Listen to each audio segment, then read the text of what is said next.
Buenos días. Como os decía antes, para mí esto es un reto bastante difícil. Cuando me dijeron que tenía que ser el que presentara la mesa de debate y que iba a durar una hora, dije, madre mía, ¿dónde nos hemos metido? Pero bueno, aquí estamos. A ver, yo quiero dar una visión positiva, aunque después de oír lo de China ya me he venido abajo completamente, pero bueno. Pero es verdad que quiero dar un poco una visión de lo que es el potencial de la economía circular. Es decir, os he traído unos datos, datos recogidos de las estadísticas oficiales. En España se recogen aproximadamente, y vemos que es bastante lineal, se recogen aproximadamente unos 120 millones de toneladas de residuos al año. Si tenemos en cuenta las cifras de reciclaje, también de datos oficiales de Europa, hay países como Austria que están reciclando el 59% de sus residuos, Alemania está en un 52%, España, por desgracia, estamos en un 24%. Y ahí yo creo que por mucho que haya cosas que estemos haciendo bien, nos queda mucho por hacer. Y si tengo en cuenta un poco el valor que puede representar la economía circular, pues yo me he hecho una fotografía y he calculado y he dicho, oye, ¿cuánto puede representar ese 24% en volumen de materias primas que recuperemos? Son aproximadamente 30 millones. Si yo me voy a un 50%, es decir, ya no quiero estar como Austria, quiero estar en un punto bueno, bien, estaríamos hablando de 60 millones de toneladas. Si eso le doy un valor medio de materia prima, yo para estas cosas soy muy práctico, le pregunto a ChatGPT, dime un valor medio de la materia prima. Y ChatGPT, que es muy listo, me ha dicho 100 euros toneladas, está bien. Y yo, pues no está mal, porque es verdad que hay plástico que se venden a 700, pero luego hay residuos muy baratos, como pueden ser el árido de construcción y demolición. Bueno, 100. Bueno, pues estamos hablando de una cifra que puede representar el 0,40 del PIB, que me parece una cifra ya razonable. Pero también le he preguntado a ChatGPT, digo, oye, ¿y cuál puede ser el ahorro en emisiones que puede representar el reciclaje de una tonelada de residuo promedio? Y me dice unos 800 kilos aproximadamente de CO2. Bueno, eso lo multiplico, yo creo que el valor actual del CO2 debe andar por los 72, 74. Y pues estamos hablando de otra cifra, otro 0,10% del PIB, 0,15% del PIB. Es decir, y si yo meto ahí en representación también cuál puede ser la tasa de residuos que se paga a las plantas para ese reciclaje, pues estamos hablando de una cifra cercana al 1% del PIB. Es decir, estos días están hablando de la defensa y se habla de que quieren aumentar el porcentaje que se dedica a la defensa, hablan del 5% del PIB, que si estamos en el 2%. Es decir, esto es bastante importante y esto es economía defensiva porque es economía nacional. O sea, cuando hablabas de cómo podemos combatir a China, pues esta es una de las claves porque Europa no tiene materias primas. Es decir, de hecho, tengo constancia de que los chinos ya están haciendo ingeniería inversa y están sacando los residuos de los vertederos y los están recuperando. Y aquí todavía los estamos tirando a los vertederos. Entonces, bueno, pues creo que nos queda mucho por hacer y es una pena. Entonces, bueno, pues a partir de ahí digo, vale, ¿y qué ocurre? Mira, os voy a poner un ejemplo. Cirtec, que antes han dicho, es el director general de Cirtec. Por deciros que yo creo tanto en esto que me he vuelto loco a partir del 1 de julio. Yo he trabajado toda la vida, llevo 19 años en el sector del medio ambiente en una empresa llamada Valoriza, a sueldo. Bueno, pues me he ido de Valoriza y me voy a quedar con el proyecto de Cirtec, a riesgo de economía circular pura, en un proyecto de economía circular en la carretera. Bueno, pues fijaros en dónde voy a meter. Llegas en España, estamos consumiendo 1.500 toneladas de caucho, que es un polímero. En asfaltos, en un estado como California, están consumiendo como 22.000. Pero ellos están en el 40% del betún empleado, lo modifican con caucho. Y en España hemos puesto en el PEMAR de 2024 a 2035 un objetivo del 5% de los betunes empleados. Es decir, me parece que nos falta un poquito de ambición para poder pelear en todo esto. Entonces, tenemos que ser conscientes de que tenemos una oportunidad. Y bueno, pues ya no me enrollo más y voy a pasar a presentar a los ponentes. Y he abierto un debate bastante interesante que espero que me ayuden a llevarlo a cabo. Bueno, Zulima Martín, especialista en materiales compuestos de Airbus, experta en composites, materiales y procesos en Airbus Group, ingeniera aeroespacial con diversos postdoctorados como la Universidad Politécnica, el CSIC o la Universidad de Berkeley, y lleva desde el año 2012 en Airbus, la principal empresa aeroespacial de Europa. Un aplauso.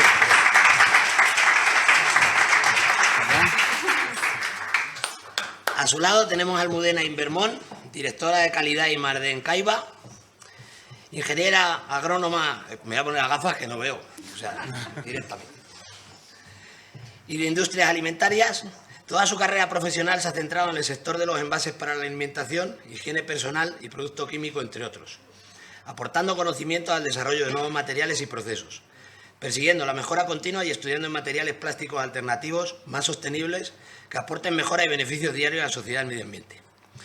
Caiba es una empresa española líder en fabricación de preformas de envases de PET, con más de 65 años de trayectoria en el sector del packaging. Me han dado un dato muy interesante, que fue fundada en 1955 como empresa distribuidora de carbón y de ahí se ha transformado en una empresa del packaging. Increíble. Encantada.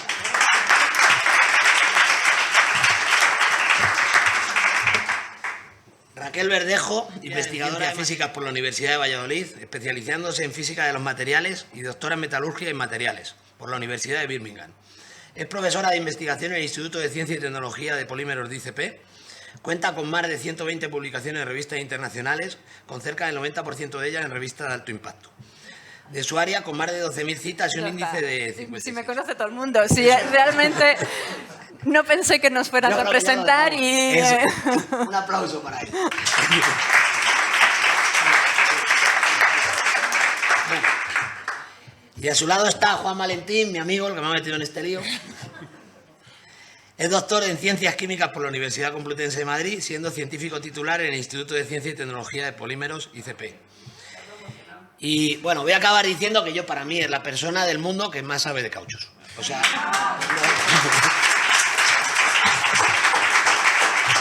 Bueno, pues sin más dilación, vamos a pasar al debate. Bueno, pues empezamos por ti, Zulima, y cuando te... O sea, yo me preguntaba, cuando se habla de reducción de huella de carbono en el sector aeroespacial, siempre se piensa en los combustibles. Pero, ¿nos puedes dar tu visión de la realidad de la conciencia ambiental y la economía circular en el sector de fabricación de las aeronaves? Claro que te la puedo dar. ¿Me oís bien, verdad? ¿Se me oye? Gracias. Bueno, pues es verdad que el sector aeroespacial lamentablemente ha tardado mucho en subirse al cargo de la sostenibilidad. Cuando yo empecé a trabajar en Airbus en el 2012, es verdad que había muy pocas iniciativas sostenibles, pero gracias a Dios todo eso ha cambiado, también gracias a los cambios legislativos que ha habido y a la propia conciencia social y la necesidad, ¿no? ¿Qué hacemos en una empresa aeronáutica para reducir nuestra huella de carbono? Somos perfectamente conscientes de la gran responsabilidad que tenemos y asumimos que gran parte de las emisiones de CO2 se deben a la operación del avión. Intentamos intervenir en todos los procesos. A nivel de energías renovables, por ejemplo, ya en todas nuestras plantas hay sistemas fotovoltaicos para reducir nuestro consumo energético de fuentes no renovables. Reutilizamos el agua, que antes se desperdiciaba, por ejemplo, para las inspecciones no destructivas. Se utilizaban litros y litros de agua que se tiraban, ahora ya ese agua se reutiliza. Y bueno, iniciativas pues en las salas limpias, intentar optimizar los controles de humedad y temperatura, etcétera. Ese es el pilar más leve. Está claro que el problema serio lo tenemos en la operación del avión. De toda la fase de producción del producto es la parte que más contamina. Y bueno, y tenemos el foco obviamente puesto ahí. ¿Cuál es mi trabajo? Bueno, yo trabajo, para que me ubicaros, trabajo en ingeniería de aeroestructura, particularmente en materiales y procesos. ¿Qué es lo que hacemos nosotros desde nuestra parte de materiales? Pues un trabajo constante en aligerar la aeroestructura. Más ligero, menos consumo de combustible, menos emisiones de CO2. Lamentablemente, como me imagino que la mayoría sabéis, el 95% del material polimérico que nosotros usamos es termoestable. Como aquí sabe todo el mundo, quitando estas resinas nuevas con enlace covalente dinámico, tipo vitrímino, etcétera, que también las estamos evaluando. A día de hoy trabajamos con epoxis estándar, que no se reciclan. Entonces, bueno, tenemos esfuerzos, tenemos muchas colaboraciones con la universidad y centros tecnológicos para intentar elevar ese rendimiento de esas resinas tan prometedoras como los vitrímeros. Y también tenemos muchos programas intentando trasladar nuestra fabricación a termoplástico. Lo que pasa es que esta pregunta me la hizo Pilar la última vez que estuve aquí. Lo que pasa es que la tecnología de fabricación está muy poco madura. ¿En qué nos estamos centrando sobre todo? En el combustible, en aumentar el rendimiento del combustible, el sustainable, como el SAF, combustible sostenible para aviación.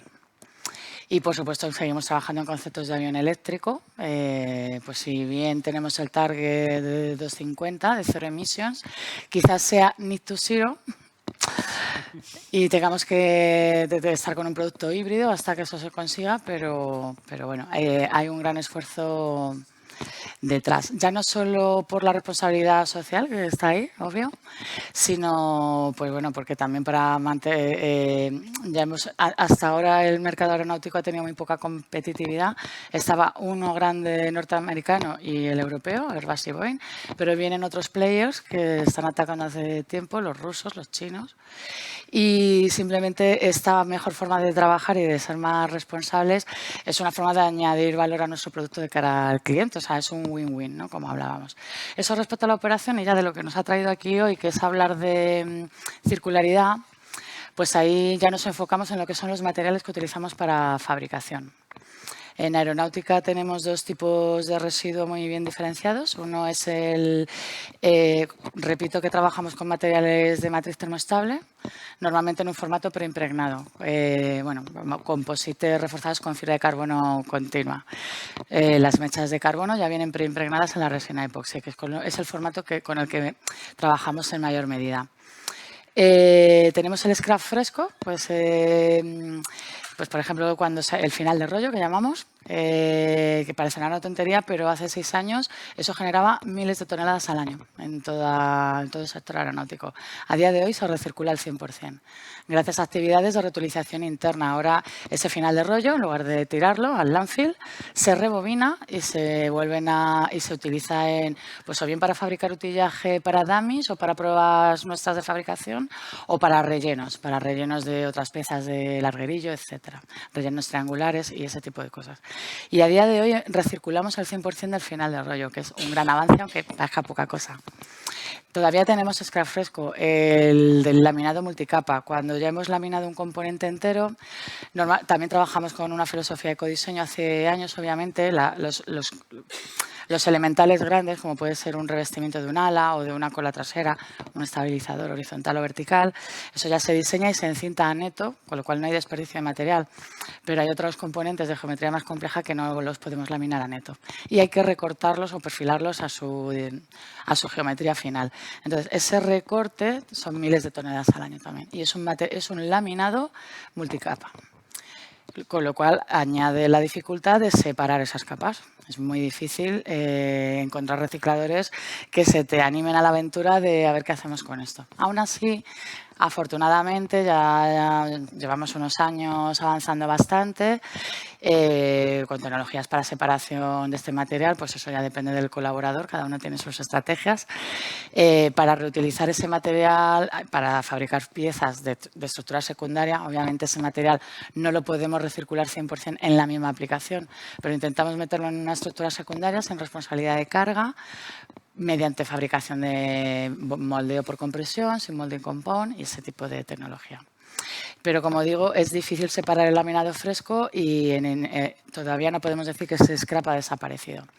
Y luego, que es para mí nuestro talón de Aquiles del material compuesto de matriz termoestable, es el material al final de su vida útil. No solo el scrap que tenemos nosotros en fabricación de pieza curada, que eso es despreciable, sino qué pasa con el avión cuando acaba su vida. Se retiran unos 65.000 aviones al año. A día de hoy se van los llevamos a Tarmac, por ejemplo, al aeropuerto de Teruel. Todo lo que son motores, sistemas, obviamente todo eso se reutiliza íntegro, pues va a aviones de entrenamiento o a aviones de low cost, que nadie se asuste porque eso vuelve a pasar su certificación a las agencias espaciales, ¿vale?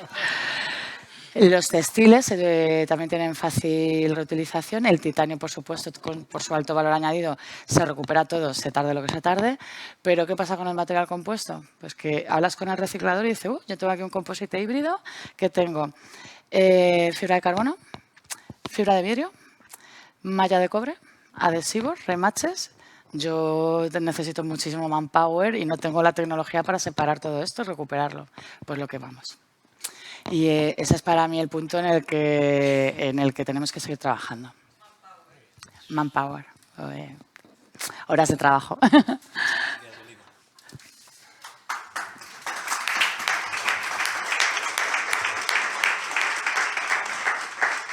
Almudena, cuando entro en la web de Caiba leo, en Caiba fabricamos envases responsables para disfrutar de un planeta más sostenible. El mundo del envase es necesario en nuestra vida, pero es uno de los mayores responsables de generación de residuos. ¿Cuál es la visión de la compañía? ¿Qué estáis haciendo que nos puedas contar así en pos de la economía circular? A ver, lo primero es que me oís bien, ¿no? Yo creo que somos un sector privilegiado, los envases y en concreto el PET, porque tenemos ya un recorrido de circularidad tremendo. Prácticamente todo lo que fabricamos es reciclable. Luego, en cumplimiento de la legislación, lo que digo, que somos privilegiados en este sector. Y luego pues intentamos pues cada día mejorar un poco más, innovando todo el tema de ecodiseño, desde que fabricamos o diseñamos el envase, sobre todo en reducciones de peso, evitando añadir aditivos, todo eso que antes queríamos añadir porque mejoraba el ultravioleta, porque mejoraba la barrera al oxígeno, porque mejoraba. Ahora vamos a ir perdiendo un poquito de vida útil de producto envasado, pero vamos a ganar en recuperación, circularidad de materiales, etcétera. Todo esto pues enfocado siempre a la circularidad, pero nos encontramos con una barrera muy importante y es la barrera del marketing, ¿vale? Ese es nuestra mayor, bueno, como decías, el telón de Aquiles, pues para nosotros el telón de Aquiles en la circularidad de los envases es el mercado, el marketing. O sea, las empresas quieren vender cada vez más, como es normal, y hacer envases que sean muy llamativos. Entonces, ¿cómo consiguen esos envases llamativos? Con colores opacos, con colores que luego impiden esa circularidad. Entonces, aunque somos fabricantes de envases y vamos a fabricar lo que nos pidan nuestros clientes, pero sí que hay que abrir la visión y ver que el consumidor también cuando vamos a comprar al supermercado, ese producto que es tan atractivo, ese es el que seguramente será el que menos se pueda recuperar. Entonces, creo que es un debate importante que abrir, el de el marketing y el de la concienciación del consumidor. Muchas gracias. No.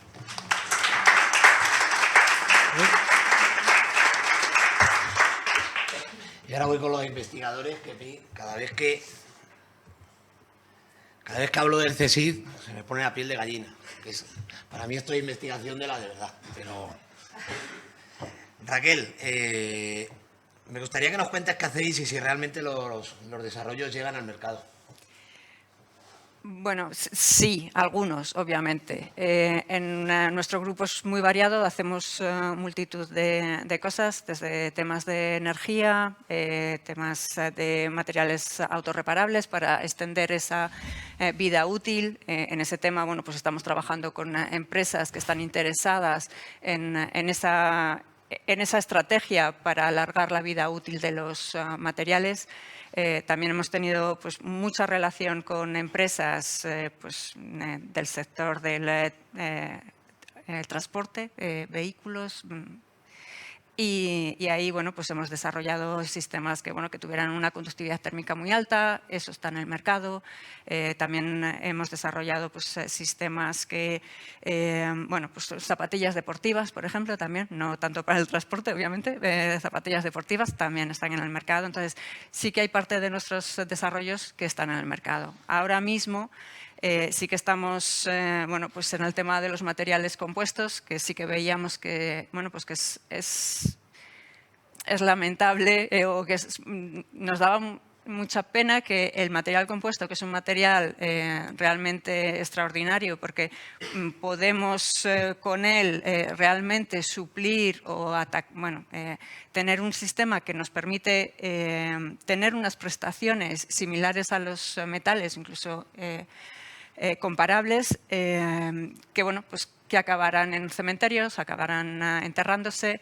Y entonces, pues hace unos años desarrollamos una resina que es termoplástica, que puede ser reciclada y que permite el reciclado tanto de la resina como de la fibra continua que se utiliza para el material compuesto en buenas condiciones, porque hasta ahora lo que se hacía era o bien se trituraba y iba a cementera o bien, bueno, pues se enterraba simplemente.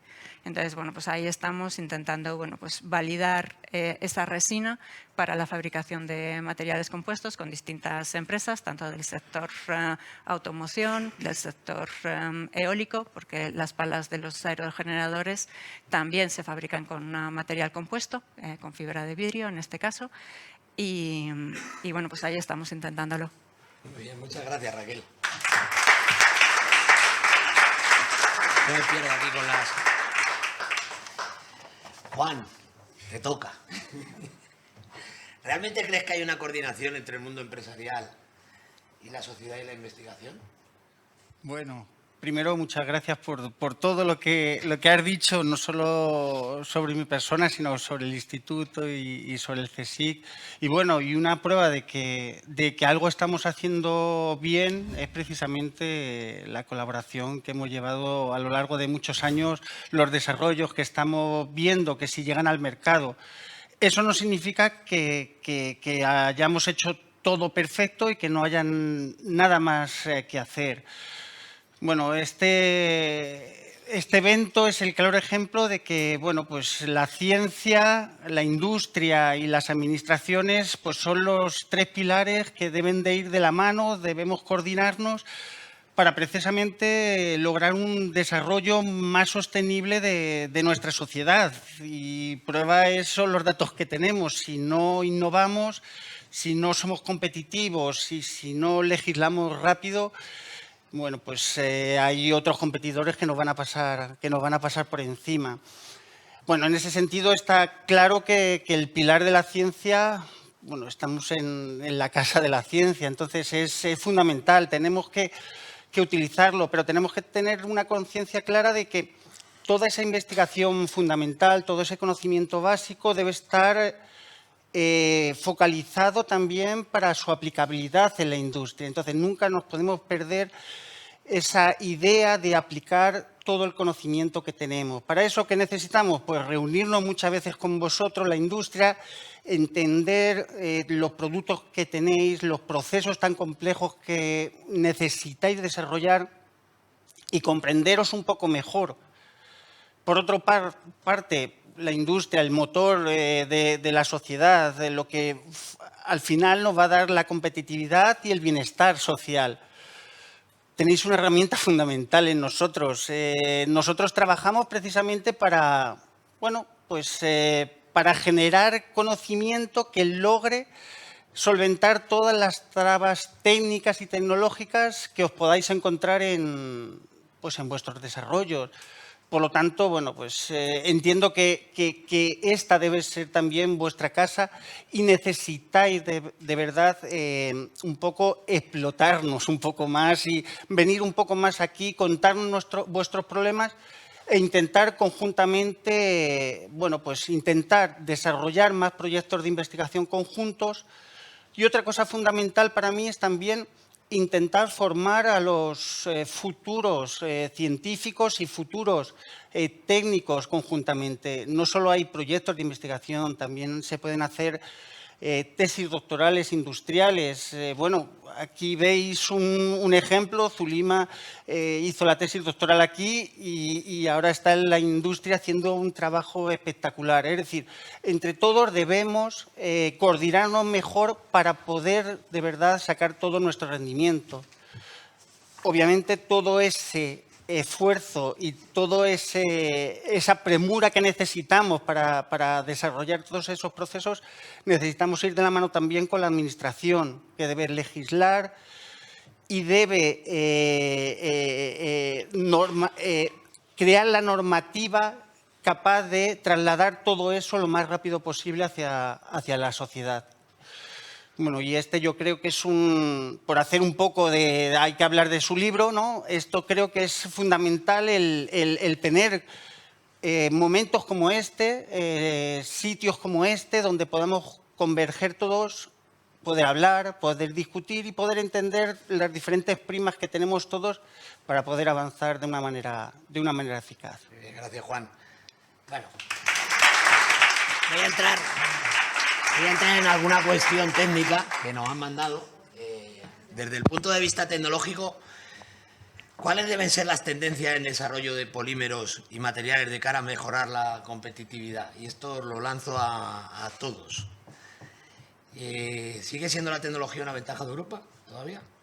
Es decir, en ese aspecto, si quieres empezar tú o si no, el que quiera que coja la palabra. Bueno, si quieres empiezo yo y así vamos en sentido contrario. Me parece muy bien. Obviamente la tecnología tiene que ser una pieza fundamental. Como hemos visto, no podemos competir en otros aspectos y la tecnología siempre y debe seguir siendo la base fundamental de nuestro empuje y diferenciador respecto de otros mercados. En ese sentido, yo creo que, como bien hemos mostrado aquí en esta transparencia, la circularidad es una oportunidad y una oportunidad que tenemos que agarrar muy fuerte y tenemos que trabajar con todas nuestras fuerzas para intentar estar al primer nivel y ser pioneros para poder alcanzar esos grados de reconversión, porque la riqueza está ahí y la estamos tirando.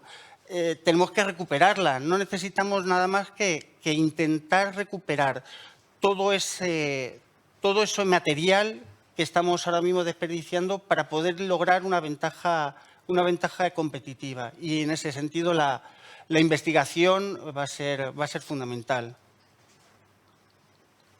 Bueno, obviamente, desde un punto de vista de investigación, lo que siempre te vamos a decir es que la investigación es clave, pero realmente porque lo pensamos, si no se avanza, si no se consiguen materiales que cumplan los requisitos que la industria nos exige, pero que al mismo tiempo seamos capaces de recuperar de forma más sencilla, de reciclar, todo eso nos va a permitir el llegar a tener un sistema más sostenible, que no dependamos tanto de recursos que no son renovables de forma sencilla. Y entonces, sí, la investigación y la tecnología es necesaria. Por supuestísimo que la tecnología en nuestro sector sigue siendo imprescindible. Aparte de trabajar con PET, como he comentado, también trabajamos con polietileno y con polipropileno. Tecnologías en el área de materiales para contacto alimentario a nivel de polietileno y polipropileno todavía estamos un poco lejos del PET, pero creo que las inversiones tienen que ir por ahí en tecnología para intentar tener materiales uso alimentario lo antes posible, porque se nos acaba el plazo de incorporar el 30% de material reciclado en otros materiales que no sean PET. Y en este sentido, en el polietileno, por ejemplo, los reciclados que hay muchas veces aportan olores, sabores, etcétera, que los consumidores no aceptamos.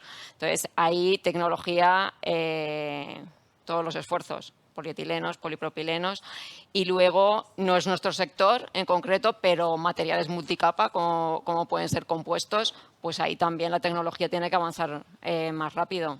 Materiales multicapas que se utilizan en sectores como la leche, etcétera, que son multicapas, pues intentar recuperar eso lo antes posible. O sea que sí, inversión a tope en tecnología. Sin lugar a dudas. La investigación es básico, ¿no? En cualquier sector que se dedique al desarrollo tecnológico. Yo llevándomelo a mi terreno, al sector aeroespacial, está claro que otra cosa no, pero hay desarrollo tecnológico, hay. Yo tengo mucha confianza, no solo porque esta es mi casa, he hecho aquí la tesis, vengo del ámbito científico. Las soluciones están ahí, es lo que comentaban Juan y Raquel, ¿no? Yo colaboro con muchísimos centros y veo cosas que ya están, la solución ya la tenemos, pero creo que lo que hace falta no es solo, por supuesto, la colaboración industria-academia es fundamental, pero es que nos hace falta, para mí el stopper no está ahí. Para mí el stopper está en la legislación, por ejemplo, que a mí sí me ha parecido muy interesante tu charla, Margarita. He hablado respecto al etiquetado del residuo, no sé cómo has llamado la legislación del fin de residuos, a considerarlo un producto otra vez, un material reciclado. Y hemos hablado de un par de poliolefinas, que es un material que se recicla con mucha facilidad. ¿Qué va a pasar con los termoplásticos de altas aplicaciones en ingeniería y les PIC? ¿Y cuándo va a llegar esa legislación al material compuesto de fibra de carbono? Ese es el mayor stopper que veo yo. Eso hace que no deje madurar la cadena de suministro. Porque ¿a dónde voy yo a venderle mis 2 kilos de fibra corta que he obtenido por molienda mecánica? Me va a decir, ay, pues es que yo no se lo puedo usar porque no tiene la etiqueta de bioproduct. Entonces yo creo que es básico la colaboración industria-academia. Hay que fomentar también la público, privado, etcétera. Hay que hacer una coordinación más grande, yo creo, a nivel industrial para que a nivel de industria que se dedica al material compuesto, para trabajar en todas las necesidades comunes e ir a un target, es mejor ir a 1 que ir a 20, ¿no? Y sobre todo para aunar volúmenes, porque es eso, ahora mismo la cadena, los recicladores, en mi opinión, por lo menos lo que yo veo, el nivel de madurez tecnológico es pequeño, requieren una alta inversión. Si la industria se une, esa inversión puede ser más alta. El desarrollo tecnológico para materiales multicapa de alimentación, para híbridos de aeronáutica. O sea, todo avanzaría más pronto, pero es necesario unirse. Un tema de educación también, de que el cliente no va a querer una botella que no sea rosa fosforita. Pues eso hay que educar también, ¿no? Y ver que el valor añadido es otro, ¿no? En ese producto. Y mejorar la tecnología para que el valor añadido de los productos recuperados no se pierda respecto al producto original, que al final es otro stopper, claro. Muchas gracias. Vamos a entrar en la huella de carbono.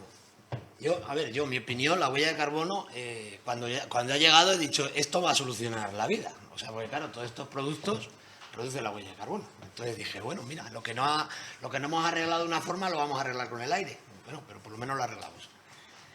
A vuestra opinión, ¿cuál es el grado de implantación de lo que es los requerimientos de la huella de carbono en lo que es fabricación, en lo que es materiales?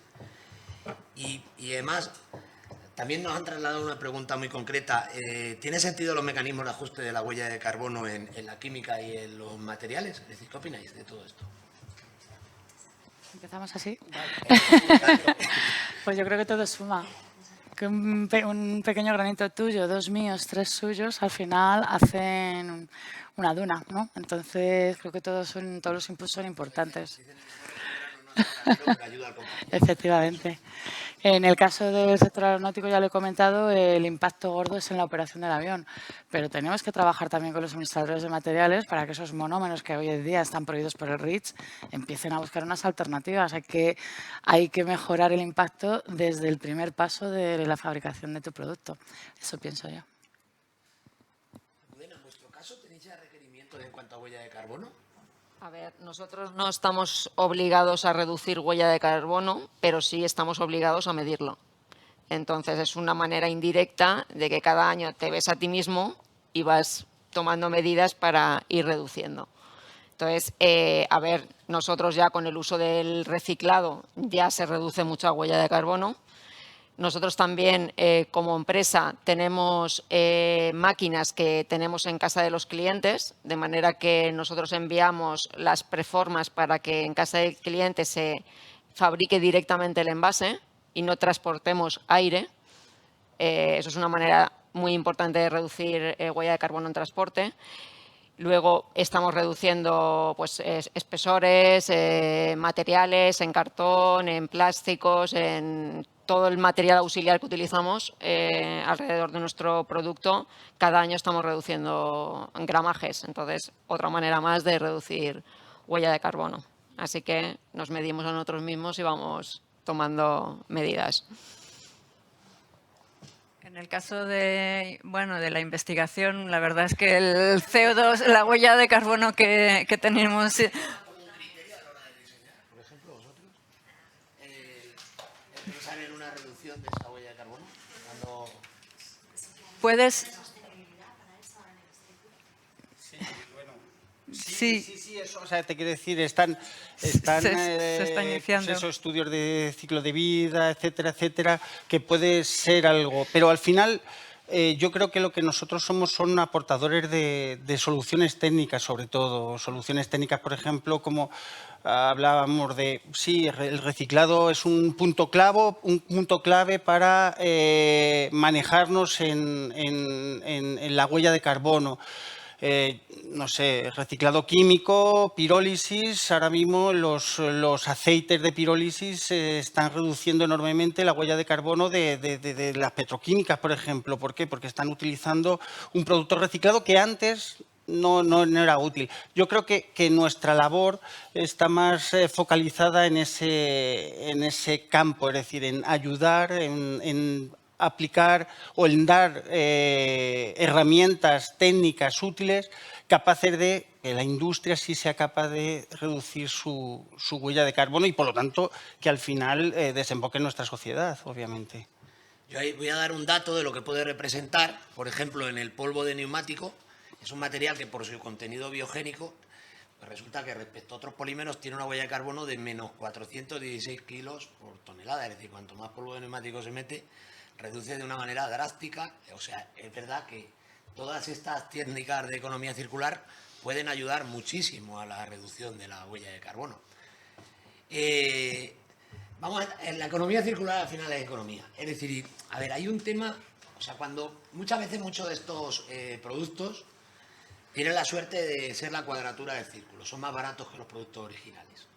Me voy a la chatarra, por ejemplo, ya está, ¿vale? Pero hay otras veces que no. ¿Cómo se puede asumir ese extra coste que puede llevar a la circularidad? Es decir, ¿cómo se puede ayudar a asumir todo ese extra coste que tiene ser capaces de llegar a esto? La cuestión es clara. Es decir, eso es fuente de riqueza y esa fuente de riqueza es una materia prima. La materia prima, ya sea en este caso fósil o ya sea un residuo, hay que tratarla, hay que procesarla para al final conseguir un producto competitivo. Y en el reciclado es lo que tenemos. En el reciclado lo que tenemos son una serie de operaciones, empezando por la separación selectiva, intentando separar todo lo mejor posible. Un reciclado mecánico que es fundamental en todos los ámbitos y cuando ya no llegamos a más tenemos que ir al reciclado químico y finalmente, de no ser así, a una pirólisis fenomenal. Pero todo eso es un coste. ¿Un coste para qué? Para recuperar toda esa materia prima. Por lo tanto, la cuestión es que necesitamos que las materias primas procedentes de reciclado cumplan con los requerimientos técnicos, es decir, nadie va a comprar algo reciclado si no te permite conseguir unos requerimientos técnicos similares o parecidos a la materia prima original, e igual que la materia prima original tiene un coste de producción, la materia prima reciclada también tiene un coste y eso lo tenemos que tener claro todo. La cuestión es que luego, si esa materia prima puede ser incorporada directamente al ciclo productivo o necesita adicionalmente una adaptación del ciclo productivo a esa materia prima. Y en ese caso, pues al final son el balance de costes los que tienen que primar, entiendo, pero teniendo en cuenta de que esa circularidad nos está dando una ventaja competitiva, que es que no dependemos de materias primas y no podemos ser objeto pues estos problemas geopolíticos que actualmente tenemos, porque la materia prima está ahí y actualmente es un desecho. Entonces, creo que tiene ventajas lo suficientemente importantes como para, aunque tenga un sobrecoste, poder apostar por ese sobrecoste. Bueno, yo ahí soy un poquito más escéptica que Juan, porque sí que es cierto que idealmente el poder reutilizarlo pues, estaría muy bien, pero a día de hoy, bueno, nosotros hemos estado hablando con muchas empresas con esto de la validación de la resina para poder reciclar el material compuesto. Y claro, la primera pregunta que muchas veces te hacen es, muy bien, ¿cuál es el coste de tu resina? estás por encima o por debajo de lo que es ahora mismo el mercado. Si estás de forma más o menos equiparable, bueno, podemos seguir hablando. Si estás por encima ya, adiós, muy buenas. Entonces, hasta que no les obliguen a que eso realmente sea necesario, no van a hacer el cambio. Y luego, yo entiendo que es una barrera muy difícil de salvar porque tienen un material que lo conocen, que llevan trabajando con él 40 años y, claro, meter un material nuevo es complicado porque ¿quién les dice a ellos que efectivamente eso a la larga, a lo mejor ahora mismo, tiene unas propiedades que son equiparables a lo que están utilizando, pero eso dentro de 10 años se va a mantener? ¿Me aseguras que se...? Entonces, hasta que no exista como una obligación de que haya ese cambio, es más complicado el que la economía circular se implemente. Pues economía. En nuestro sector, por lo menos, la circularidad es coste. En nuestro sector han puesto a nivel legislativo obligaciones de porcentajes de reciclado. Hasta que no ha entrado en vigor, muchas empresas se han planteado si pago el impuesto o sigo utilizando material virgen. ¿Qué me sale más económico? ¿El virgen? Pues el virgen. Entonces, esto ha sido así hasta que no ha entrado en vigor. Obligatoriamente tienes que incorporar un 25%. Y hasta ahora, muchas empresas utilizan un 100%, un 50%, pero otras al mínimo, porque en estos momentos material reciclado tiene más coste que un material virgen. Entonces, eso en primer lugar. En segundo lugar, todo lo que son los recicladores y las materias primas que utilizan los recicladores. Al final, esto es circular.